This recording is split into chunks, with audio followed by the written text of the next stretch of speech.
En aquel tiempo, los discípulos de Juan se le acercaron a Jesús preguntándole: ¿por qué nosotros y los fariseos ayunamos a menudo y en cambio tus discípulos no ayunan? Jesús les dijo: ¿es que pueden guardar luto los amigos del esposo mientras el esposo está con ellos? Llegarán días en que les arrebatarán al esposo y entonces ayunarán. Palabra del Señor. Gloria a ti, Señor Jesús. Es primer viernes de Cuaresma, es uno de los días de la Cuaresma en los cuales la Iglesia nos llama a la penitencia también física, en este caso los viernes de Cuaresma, con la abstinencia de comer carne, miércoles de ceniza y viernes santo, además con ayuno. Bien, a alguno le podrá parecer esto un sacrificio excesivo. A mí me parece casi una broma. Tienes la presión alta, tienes el azúcar elevado, estás mal del colesterol o simplemente tienes que adelgazar y te mandan cosas muchísimo más exigentes y las haces. Y si no las haces, ya sabes cuáles van a ser las consecuencias.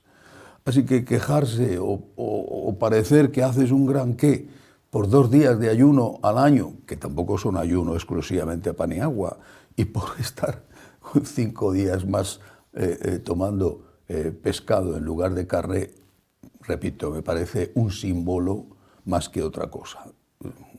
¿A qué se refiere, por lo tanto, el ayuno? ¿El verdadero ayuno en qué consiste? Creo que nos da la pista Jesús. Dice: ¿pueden guardar luto los amigos del esposo mientras el esposo está con ellos? Llegarán días en que les arrebatarán al esposo y entonces ayunarán. Con esto no quiero, con lo que voy a decir, no quiero ir en contra de hacer ayuno y abstinencia, que me parece muy bueno e imprescindible, aunque, repito, me parece poca cosa. Pero el ayuno a que se refiere Jesús es la ausencia de Él, cuando ya no esté el esposo, cuando ya no esté Él. Ese es el ayuno. Diréis, bueno, estamos siempre con Jesús, le tenemos en la Eucaristía, por ejemplo. Podemos estar con Él en la oración. Entonces, ese tipo de ayuno no es algo que tengamos que hacer. Pero en realidad, muchas veces además, experimentamos algo que no es real, pero experimentamos que Dios está lejos de nosotros. No es verdad, pero lo experimentamos. El propio Cristo en la cruz lo experimentó. Muchas veces experimentamos el silencio de Dios. Dios está, pero no lo notamos. Dios nos habla, pero no somos capaces de escucharle. Dios nos sigue queriendo y sin embargo nos parece que nos ha abandonado y que no nos quiere. Si nos fijamos en la Semana Santa, es el día del Sábado Santo. Ni siquiera el viernes, porque aún el viernes fue un día muy, muy intenso. Bueno, vieron cómo le crucificaban, terrible, luego el descendimiento de la cruz, pero aún tenían el cadáver entre los brazos. Pero luego le depositan en el sepulcro y hay silencio. Luego vendrá, sí, la mañana de Pascua, la gran alegría de verle resucitado. Pero el Sábado Santo es el día del silencio de Dios. ¿Dónde está Dios? ¿Dónde está? Y ese día, ese Sábado Santo es un día que todos nosotros pasamos muchas veces. Decía San Juan Crisóstomo que estar en el cielo es el equivalente a la oración, que cuando rezamos estamos con Dios, estamos en la gloria, pero a veces rezamos y no sentimos nada, estamos secos, preguntamos y no encontramos respuesta. ¿Qué tenemos que hacer? Cuando llegan estos días de ayuno de presencia de Dios.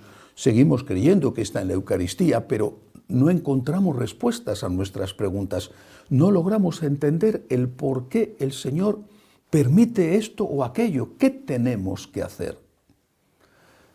Hablaba el miércoles de un trabajo para la Cuaresma que era el de vencer la soberbia del entendimiento. Esa soberbia que nos lleva a pretender entenderlo todo y a rechazar lo que no entendemos, como si fuéramos dioses o como si fuéramos los hombres más inteligentes del mundo. Bueno, es un acto de humildad aceptar el silencio de Dios. Es un acto de humildad decirle a Dios, me fío de ti. Y decírselo justo en esas horas bajas, en esas horas de abismo, en esas horas de soledad, en esas horas en las cuales te preguntas el por qué y no hay ninguna respuesta. Hoy se cumple un año del inicio de la terrible, espantosa, cruel, inhumana guerra de Ucrania. Un año de la invasión por los rusos de Ucrania. Un año de matanzas, de violaciones, de todo tipo de barbaridades, de destrucción. Muchas veces he pensado en lo que deben sentir esas personas, las que han visto cómo mataban a sus seres queridos, las que están pasando un invierno durísimo sin calefacción, las que no tienen para comer, los que han tenido que huir de su país, los que han visto cómo sus hogares, quizá adquiridos con tanto esfuerzo, eran destruidos. Un año de preguntas, un año sin respuestas. ¿Nos enseñan a vivir sin respuestas? ¿Nos enseñan a el ayuno de la presencia de Dios? Es decir, a vivir con la ausencia de Dios. Insisto, la ausencia espiritual o la ausencia sensible no nos enseñan. Y por eso tantas crisis de fe no nos han enseñado a decirle a Dios, tú eres Dios y yo no. No te entiendo. Necesito respuestas, pero no me importa porque tú eres Dios y yo no. Tenemos que aprender a ayunar. Ayunar sí de no comer o hacer abstinencia de no comer carne. Tenemos que hacer ascética para controlar nuestro cuerpo. Es muy importante, pero tenemos que aprender a convivir con el silencio de Dios. Aceptar ese silencio como un acto de humildad. Aceptar este ayuno que a veces es largo, terrible. Vuelvo a poner el ejemplo de Ucrania, pero no solo.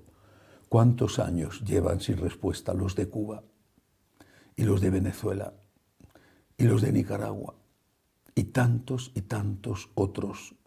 ¿Cuántos años en ayunas? ¿Cuántos años sin saber por qué?